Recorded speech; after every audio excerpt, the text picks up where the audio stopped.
तो स्टार्ट करते हैं हम लोग। एग्जाम्पल नंबर 7 कह रहा है कि है ना, loss percent and gain percent वाला सवाल है तुम्हारा। कह रहा है कि on selling a TV at 5% gain and a fridge at 10% gain. माने कि अगर एक टीवी को बेचता है आदमी तो 5% गेन पर बेचता है और फ्रिज को बेचता है तो 10% गेन पे बेचता है ना। माने परसेंटेज में गेन दिया हुआ है। और शॉपकीपर गेन टोटल ₹3250 है ना। But if he sells the TV at 10% gain and the fridge at 5% loss, he gain ₹1500। Find the actual cost price of the TV and that of the fridge. मतलब actual cost का मतलब हो गया कि उसका वास्तव में दाम कितना था उस फ्रिज का और टीवी का। यदि अगर एक टीवी को अगर 5% गेन पे बेचेगा और एक फ्रिज को अगर 10% गेन पे बचेगा तो टोटल फ़ायदा उसको होगा 3250 का। लेकिन अगर टीवी को 10% फ़ायदा में बेचे और लेकिन फ्रिज जो है 5% लॉस पे बेचना पड़े, क्योंकि कभी कभी ऐसे भी मतलब हमारे कस्टमर आते हैं दुकान पे जो दोनों एक साथ खरीदना चाहते हैं। तो बंदा क्या करता है कभी कभी कि टीवी को मान लो 5% गेन पे बेचा, फ्रिज को 10% गेन पे बेचा तो इतना फ़ायदा हुआ।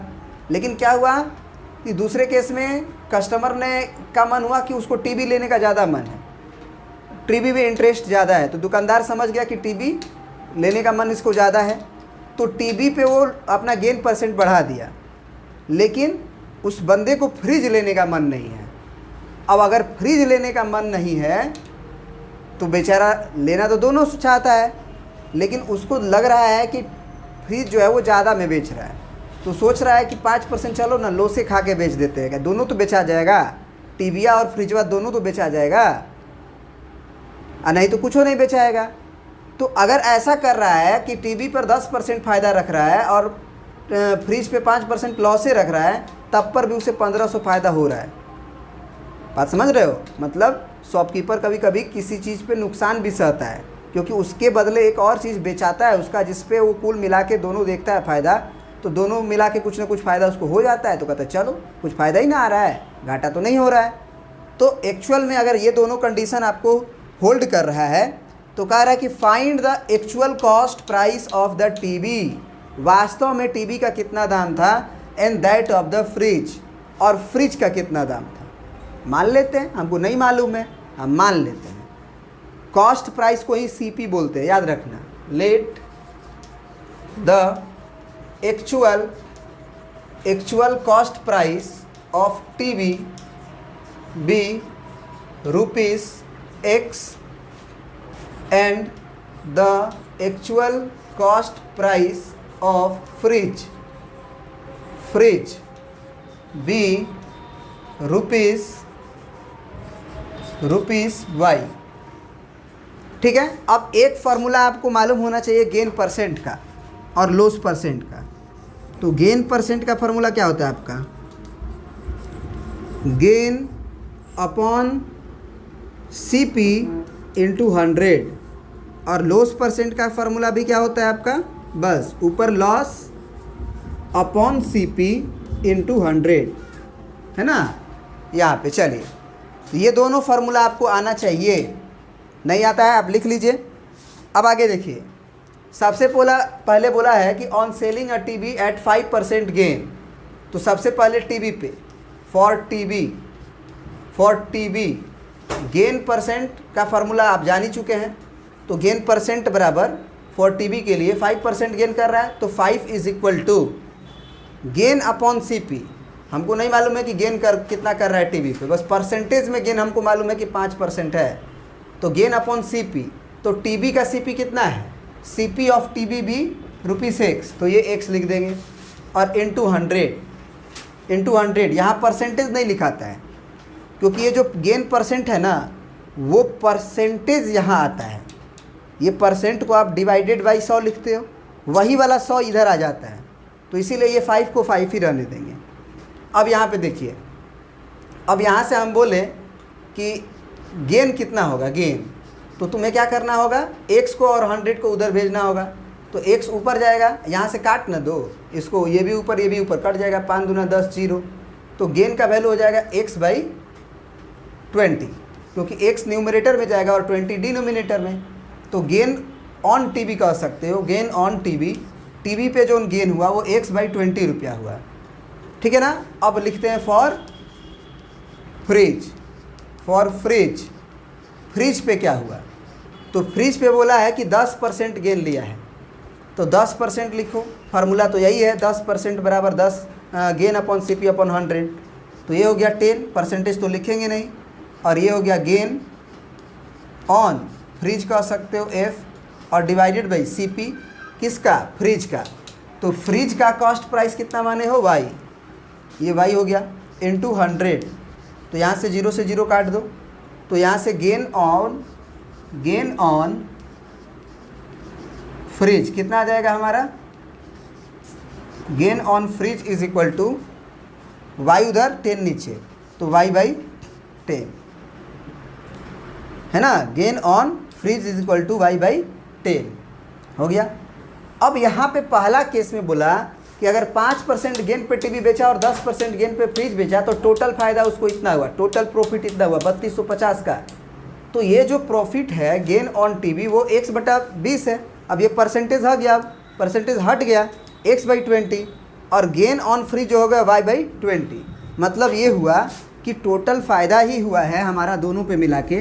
तो यानी कि हम कह सकते हैं according to question x/20 plus Y/10 is equal to कितना, 3250 ये हुआ। अब देखो अगला केस, अगला केस क्या है उसको समझो। फुल स्टॉप के बाद कह रहा है कि बट, लेकिन इफ ही सेल, अगर वो बेचता है the TV at 10% gain and the fridge at 5% loss, he gain ₹1500। तो फिर से वही कहानी, गेन परसेंट का टीवी पे। तो सेकेंड केस है ना, फॉर सेकेंड केस हम लिख सकते हैं फॉर टीवी। तो फिर वही फार्मूला गेन परसेंट वाला। तो अभी टीवी पे कितना गेन परसेंट लिया है, 10। तो 10 is equal to gain on TV upon CP into 100। अब ये 0 से 0 कट गया। अब ये CP तुम्हारा कितना था, x था, तो x उधर जाएगा, 10 नीचे जाएगा। तो हम कह सकते हैं कि गेन ऑन TB कितना आएगा हमारा, x/10। ठीक है। अब अगला है लॉस। तो लॉस परसेंट का भी फार्मूला हम जानते ही हैं कि लॉस परसेंट बराबर लॉस अपॉन CP इंटू 100, क्योंकि 5% लॉस पे बेचा है, वो क्या, फ्रिज बेचा है। तो आप लिखेंगे फॉर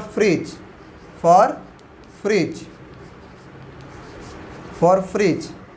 अब लॉस परसेंट कितना है, 5%, और यहाँ अब लॉस बाई क्या होगा, CP, किसका, फ्रिज का CP।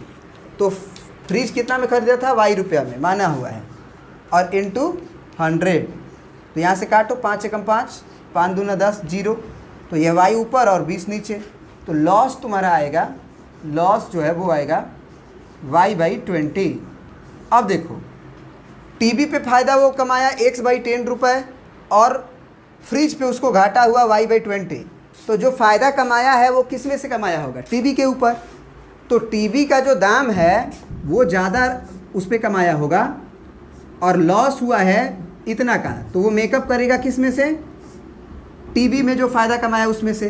तो x/10 में से Y/20 घट जाएगा, और फ़ायदा आएगा टोटल 1500, क्योंकि वो बोला है कि but he sells the TV at 10% gain and he sell fridge at 5% loss, he gain ₹1500। तो माइनस क्यों हुआ, क्योंकि ये लॉस हुआ था इसीलिए माइनस हुआ। तो ये कितना, 1500। ठीक है ना। तो ये एक इक्वेशन हमारा हुआ। ठीक है ना। तो अब क्या कर सकते हैं हम लोग, एलसीएम वगैरह लेके इसको सॉल्व कर सकते हैं। तो इतना प्रिंट कर लीजिए पहले आप, फिर हम आगे बनाएंगे। चलिए, तो अब जो दोनों इक्वेशन आया उसको आप सिंप्लीफाई करते हैं, है ना। तो इसको अगर सिंप्लीफाई करिएगा तो ये कितना आएगा आपका, देखिएगा x/20 और प्लस वाई बाई 10 है इज इक्वल टू 3250 है। यहाँ पे अगर आप एलसीएम लोगे, है ना, एलसीएम लोगे तो, या एलसीएम नहीं लेना चाहते हो ना, तो एक और तरीका है, वही सीख लो, वही सीख लो। अब हमको कोई ना कोई एक तो गायब करना है, तो कोई ना कोई एक गायब करना है, तो ऐसा ही गायब कर लेते हैं, क्यों एलसीएम लेने जाए। इसको हम लोग मान लेते हैं इक्वेशन नंबर 1 और इसको मान लेते हैं इक्वेशन नंबर 2। अब हमको ध्यान ये देना है कि जब तक कोई भी कोफिशिएंट सेम नहीं होगा, चाहे एक्स का चाहे वाई का, तो गायब नहीं होगा। तो यहाँ पे देख रहे हैं कि x/20 है और यहाँ पे देख रहे हैं हम x/10 है, यहाँ पे देख रहे हैं कि y/10 है और यहाँ पे देख रहे हैं y/20 है। तो अगर हम ये कहें कि y के कोफिशिएंट को सेम बनाना चाहते हैं, तो हम क्या कर सकते हैं, बहुत आराम से हम क्या कर सकते हैं, देखो ये 10 है, ये क्या है हमारा 10 है, ठीक है। अगर हम इसमें 2 से गुना कर दें दोनों तरफ, तो ये 2 से जब गुना होगा 2y, तो ये क्या बन जाएगा 10 कट के।